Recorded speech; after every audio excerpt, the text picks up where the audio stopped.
Welcome to the Iteration Point. I'm Michael Atkins. If you've ever thought about starting your own business, or if you're already running one and feel like you're just scrambling to keep up, today's conversation is for you. My guest is Russ Katzman, who runs Progeny Coaching and Consulting. He works with companies to figure out how to actually run a business while they're caught up in the daily scramble of trying to make ends meet. Russ started his career 30 years ago as an accountant, but wanted to know more about different aspects of the business. So he spent the next 20 years learning every part of how businesses actually work: sales, marketing, logistics, and eventually he became the head of strategy for a $2 billion company. What he found was that the smaller organizations he was coaching on the side were the ones that energized him. They were dynamic, they took his advice and ran with it, and they were hitting iteration points constantly. First employee, first dollar, first $1 million, where good coaching actually makes a huge difference. In this conversation, we'll talk about a simple exercise for figuring out what businesses you should actually start, why the human side of business is something AI can't replicate, and why sometimes you need someone who will tell you what you need to hear, not just what you want to hear. Let's get into it.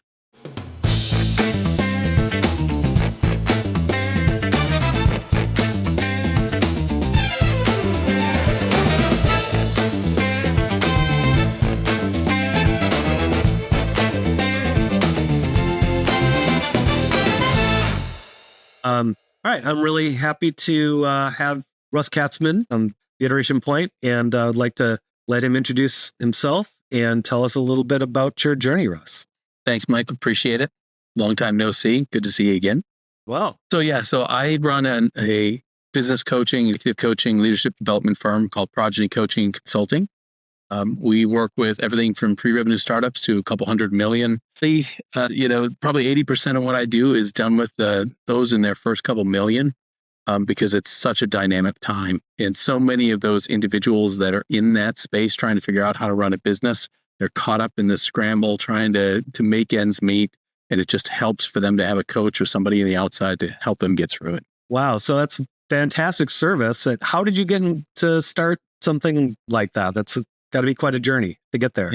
I kind of evolved into this. One of the themes that I give to my clients is that we as business individuals, we need to give ourselves permission to evolve. A lot of times we start out at the beginning and we think we kind of know what we want, or we think we kind of know which way it's going to go. We don't. 30 years ago, I started as an accountant. Realized as good as I am with numbers, as much as I can do with accounting right now, even 30 years later, I was horrible as an accountant. It's because I just didn't think that way, right? I wanted to see things a little differently. I wanted to see more of the business. And so I spent, to your question, I spent the next 20 years trying to figure out any part of the business, all parts of the business: sales, logistics, marketing, HR, treasury, anything and everything that made up how a business works. Understand what makes them tick, what drives them, what motivates, and how are they incentivized, all of that kind of stuff. Mainly because I found that there's a good niche when you're sitting in a room with somebody that is trying to get something done in business and they're not sure how the other parts of the business are going to react to it. And so that's how it started. And I gradually became a bigger part of more and more organizations, moving up the ladder, ended up kind of the head of strategy for a $2 billion company. And I realized, something, these ones that I'm coaching on the side are eating this up. They love it. They're so much more dynamic. They take your advice and they soak it up like a sponge, and it makes it so much more fun to coach them. And so that's what I did.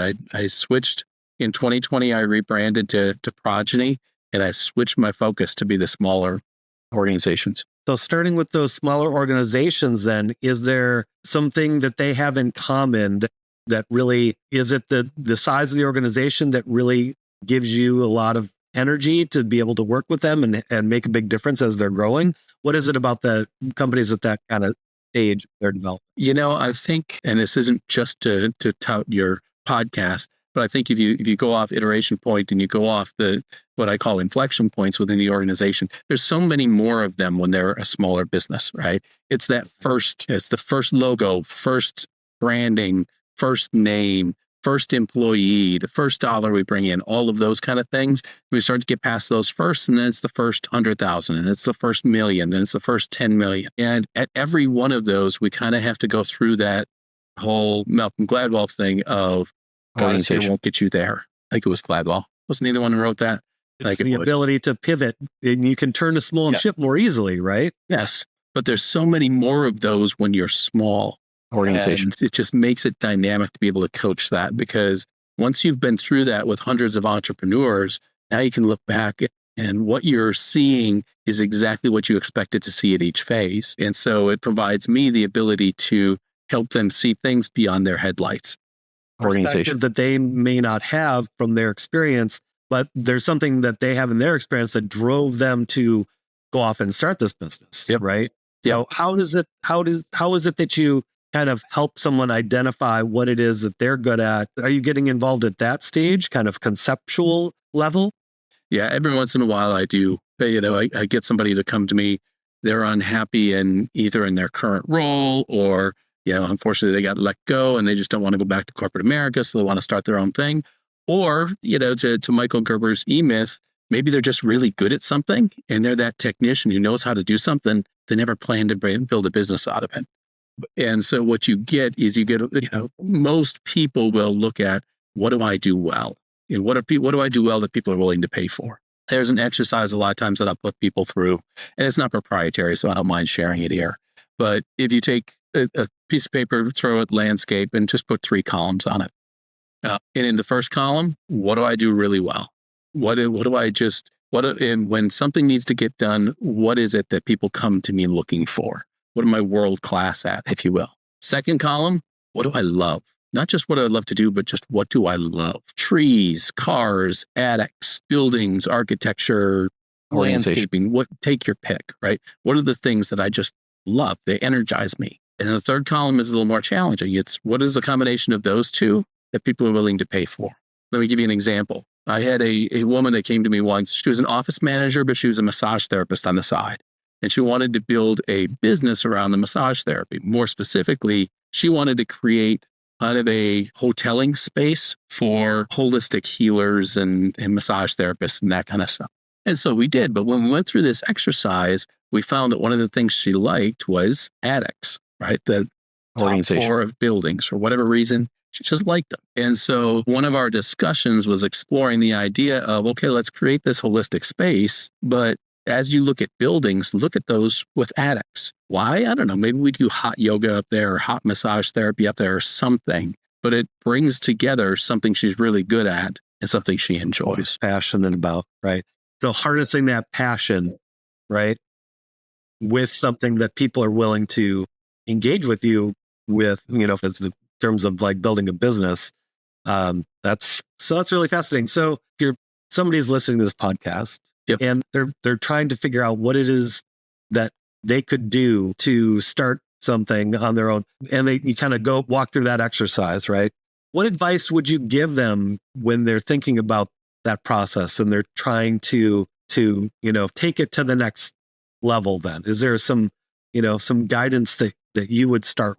The first place, and I'll start with the top mistake I see people make. And that is what we just said, is a lot of times they stop at that first column. They stop with what they do well, and they try to build a business around it. And what I've seen happen is you get people that get 10, 15, 20 years down the road running this business, and they look around and they realize they hate their customers. They don't like their clients. They don't like the people that are calling them up and asking for service or calling them up and asking for questions. And it's because they didn't design it around that first and say, who do I want to work with? What types of conversations do I want to have? If you start with your customer or your client and say, who is it that I want to help? Then ask, what are their needs? What are the jobs to put it in the whole business model canvas type of terminology? What are the jobs to be done by that role? Who is that individual I'm targeting? What are their jobs? What are they trying to accomplish? If you then design a value proposition that meets as many of those as possible, if you've got a prospective client that has 10 different needs and you create a value proposition that meets 8 or 9 of those, you're going to be pretty valuable to them. And it's somebody that you care about their success. Don't go into, I'm really good at, in my case, I was really good with numbers, really good at accounting. I'm really good at accounting. I'm going to start an accounting firm. I wouldn't have enjoyed the work. I wouldn't have enjoyed the people. And so I think it's valuable to start with who are you trying to help and what are their needs, and then design a value proposition that meets those. That's really insightful.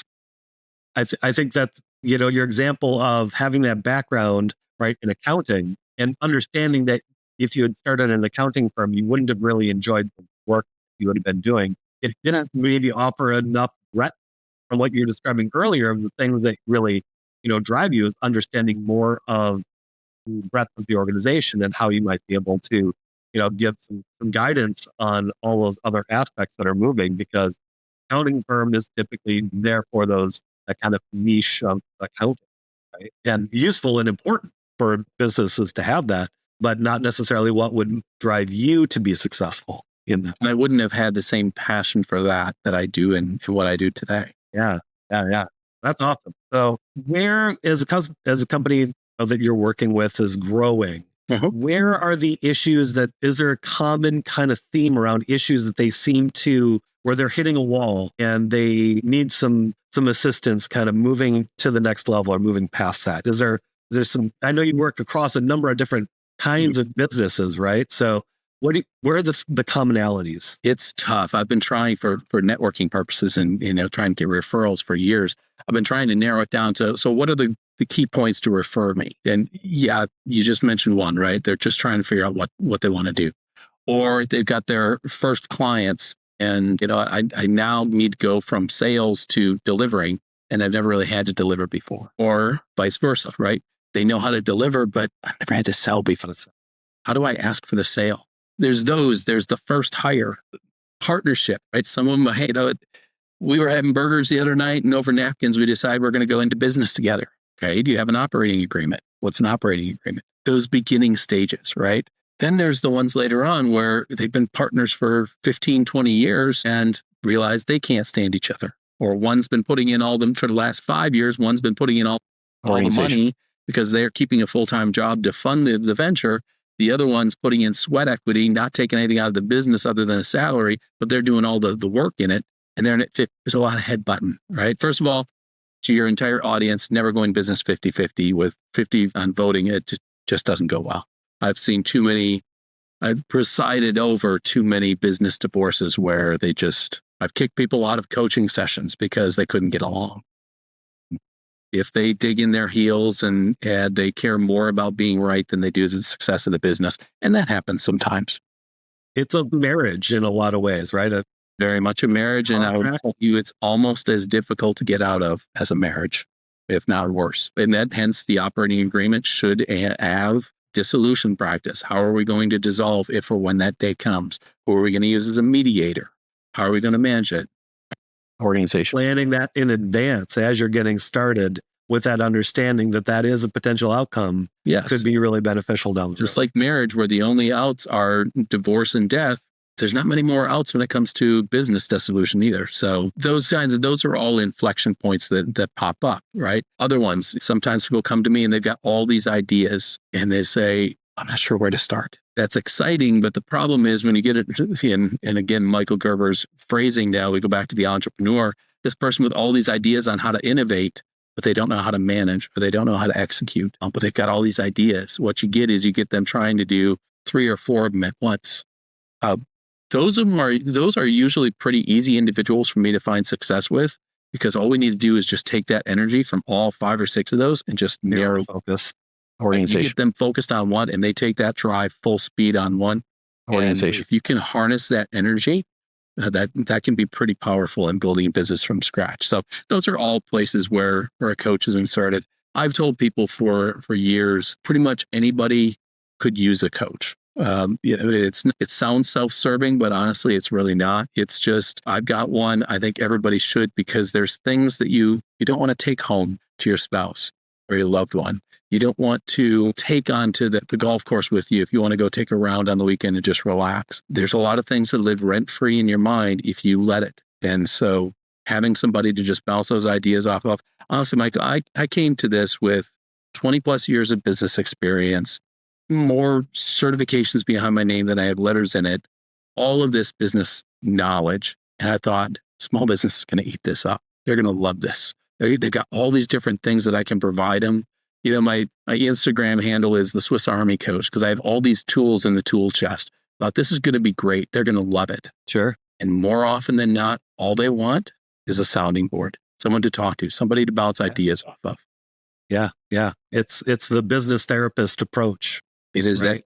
therapist. And if anybody knew what a business therapist was, I would call myself that. But it's truly that combination of life coaching and business coaching that an entrepreneur, or at least small business in general, it doesn't even have to be an entrepreneur. Small business executives, they need that. Yeah, no, I think you're right. And I see that in my history as well, where being able to apply the basics of, using a business model canvas, doing product management really at the smaller organizational level makes a ton of sense. But people don't really have those muscles necessarily to be able to enact that kind of process, because not everybody has lived that experience and have those tools in their tool belt, right? To your point. So being able to provide that as a service to folks that maybe need that third party that isn't in their business, right? But that can kind of look at it from the outside with fresh eyes, right?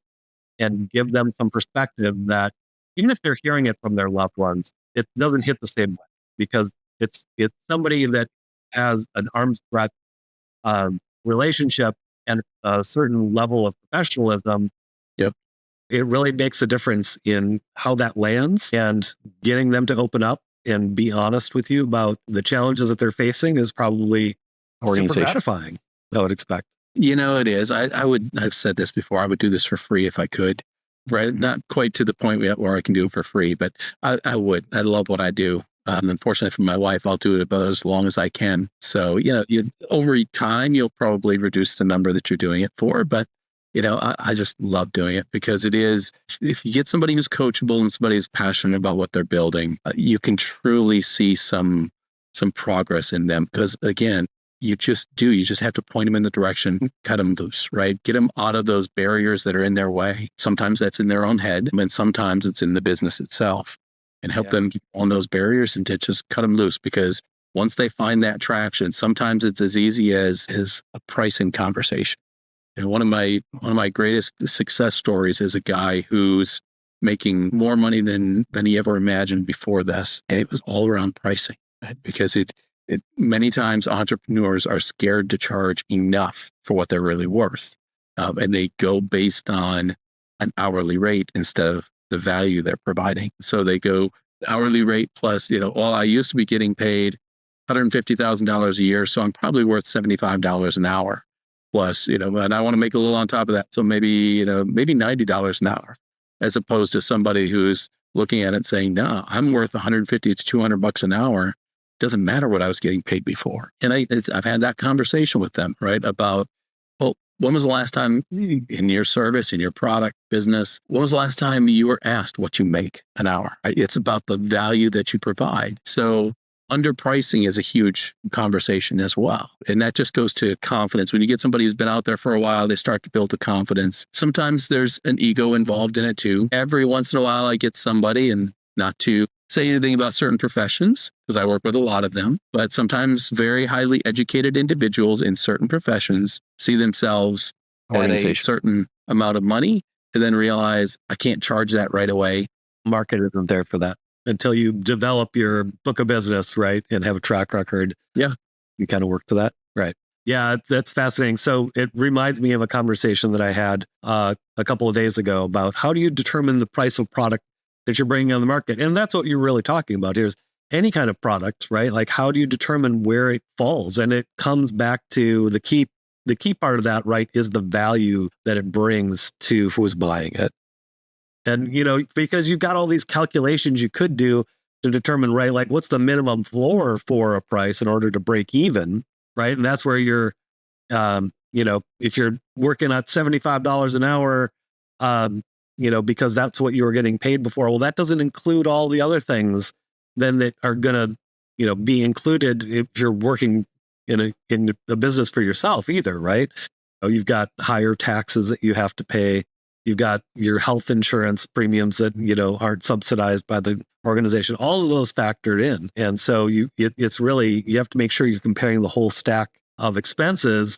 But then over and above that, what value is it that your customers are getting out of what you're providing? So that's really, really insightful. Yeah. And especially in sometimes business service industries, get the project management, change management, sometimes HR services, sometimes even outsourced accounting, like a now CFO or something like that. A lot of times what those are based on is you're doing it outside instead of doing it internally. But either way, whether it's done internally or outside, they have to come to an ROI or they're not going to buy it at all. And it's hard to get an ROI proving a negative, right? How do I know this project wasn't going to go bad or was going to go bad, and now I add project management in and it doesn't go bad? Well, how can I prove the negative? It might have gone fine on its own. It might have hit the deadlines on its own. So did project management really add that? Did change management allow the people to come over to the project and adopt the change more readily, or would they have done it anyway? It's very, very, very difficult to measure the success in real terms. Yes. With those kind of metrics. So what do you tell people when they come to you and they've got those kind of situations and they're worried about that penciling out? How do you kind of shift their mindset to think about that value more? Well, part of it is in any of those spaces, including coaching. Part of it is we have to keep educating our market on a regular basis as to the value that we're providing. Right? I ran a team of project managers for one of my former organizations. And when I first took them over, it was a fleet of project managers around the world. And I asked them, what do you do? What do you provide for the individuals? And I got take notes and schedule meetings. Project management, anybody out there listening knows project management's far more than that. And so when we did the first exercise we did, I brought them together and said, let's list out the ways we add value, right? And so all of those kind of ways they added value, from stakeholder management to removing barriers, which we just talked about, which risk management, budget management, all of those kind of things that they did that they didn't have front of mind. Those are the things that we have to educate the business about, organization, our clients, or our customers, right? Yeah. Any of those roles, it's all around helping people see beyond just the hours you're working on it, to the value and the risks that were avoided, or the costs that were avoided, or the individuals that were going to leave the organization that didn't. And so therefore, because we invested in those individuals, because we bought the outsourced leadership development classes to help those individuals progress to a better place. Yeah. That's great. So in that mindset, especially, it struck me as you were talking about it. If you devalue some of those kind of, I won't call them soft skills, but it's those very precise things that we all bring to organization, to operation, right, to the job. And if you only focus on something like taking notes and scheduling meetings, it's very dangerous, because that can very easily be automated away. Yes. And so, especially with the advent of AI and the proliferation of that right now, are you seeing your customers adopting AI to help augment their businesses in that space? How prevalent is that currently? Yeah, it's something I've been looking at. Gosh, I've seen it for almost a decade already. Because before AI, there was, automated structures that weren't called AI, right? It was process automation, it was robotic process automation, and then it was enterprise process automation. Now it's, AI, which is the same ideas, right? And if we truly look at AI, what it should be is taking those things off of us that are repetitive, that are needless, that we don't need to be a part of, and then using that to go with our own brain power to come up with a better solution, right? One makes three, not one half, because you take the person out of there, you go from having a person who has capability of growing theoretically, and you replace them with half a person, which is the AI that only handles, hopefully, only half their job. There's so many different concerns out there. Well, AI is going to replace me. That if you are out there and you're in a role that you think AI can replace you, then you need to start looking at ways to add value that are not repetitive and mundane and could be replaced by AI. Or you just need to find yourself a role with an organization that believes in you and believes that you add value beyond AI. Yeah. I think that's a pretty astute observation, is that we have to grow, right? There's a need to grow throughout our careers. And if you are stuck in, feel like you're stuck in a situation where you're just doing repetitive, tasks over and over again, that should be a signal, right? That you've got an opportunity to maybe, step into using AI to help manage those tasks and leaning into the stuff where you really truly add value. And so I think that introspection is hard for people because sometimes those repetitive things take up a lot of our energy, historically, in the corporate world.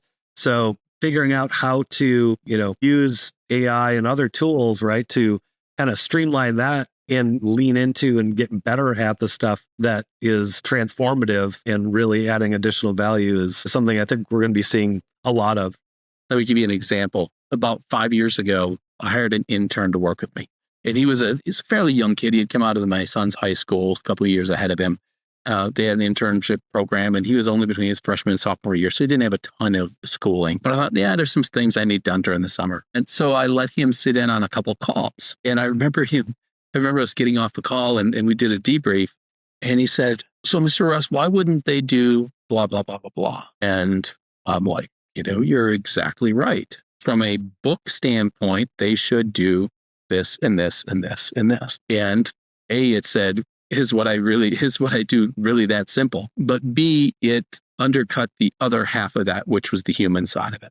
I tell people all the time, we just talked about the BMC. I can explain any part of any business, any industry through a business model canvas. It's as simple as that. We can talk to any of them through a simple model like that. But then we get people involved. The drama, the challenges, the lack of motivation, the over-motivation, the overdrive, the underdrive, all of these things that make us human, the families that get influenced, right? The wake up on Monday morning, really don't feel like coming to work, but I do anyway. And so I make it miserable for everybody around me type of thing, right? And when you're in, we talked about small businesses versus larger ones, but when you're in those smaller businesses, of course, if you only got 5 employees, when 2 of them come in not ready to work, you've got an issue.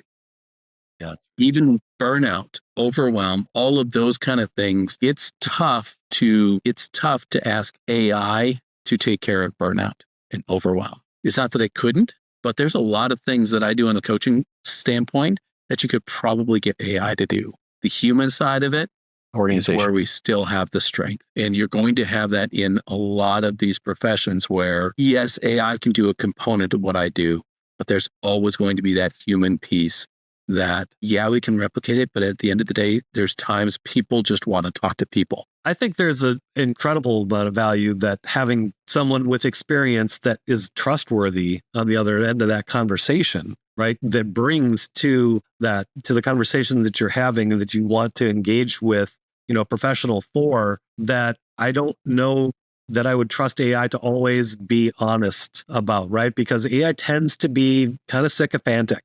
They're very much telling you what you want to hear, which isn't always what you need to hear, right? Sometimes you need to have somebody calling you out on, where you're headed in the wrong direction. And, that kind of judgment, I think, is still not necessarily there in terms of, AI agents. I don't think consulting is going to be completely, outmoded because of AI anytime soon. Probably not during my career, but I'm probably only around for another decade or so from that standpoint. But I love that word sycophantic because from my perspective, it's funny because sometimes I don't like to call myself a business coach because there's this connotation around it that's kind of what you get. You get somebody who's there to listen. You know what? Yeah, that's exactly what you should do with your business. Here's what you need to do for more profits. Everything comes back to profit and how we're going to change profit. And we're going to do this by 10%.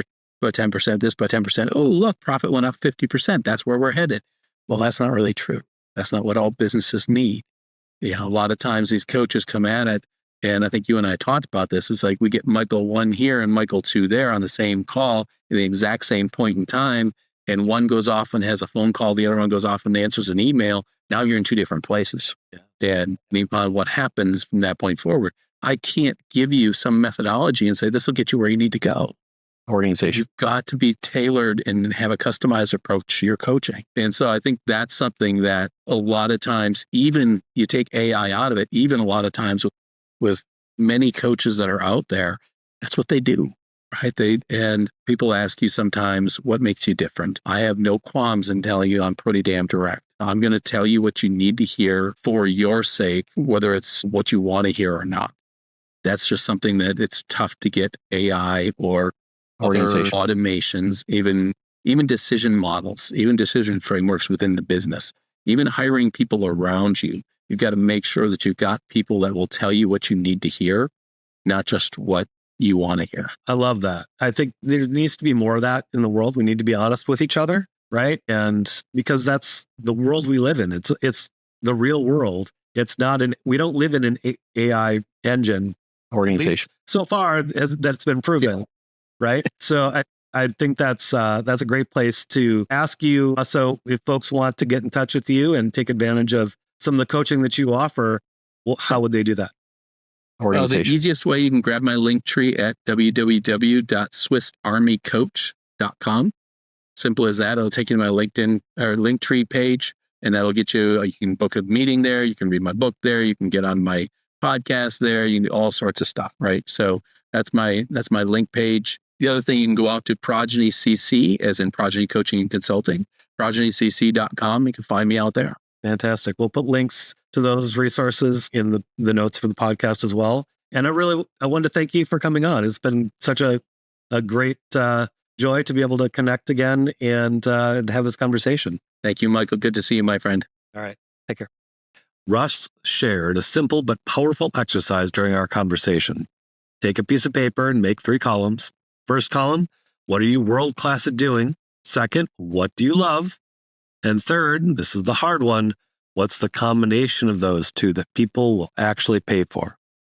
It's a great framework whether you're thinking about starting a business or just figuring out your next move. If you want to work with Russ and learn more about what he does, visit SwissArmyCoach.com.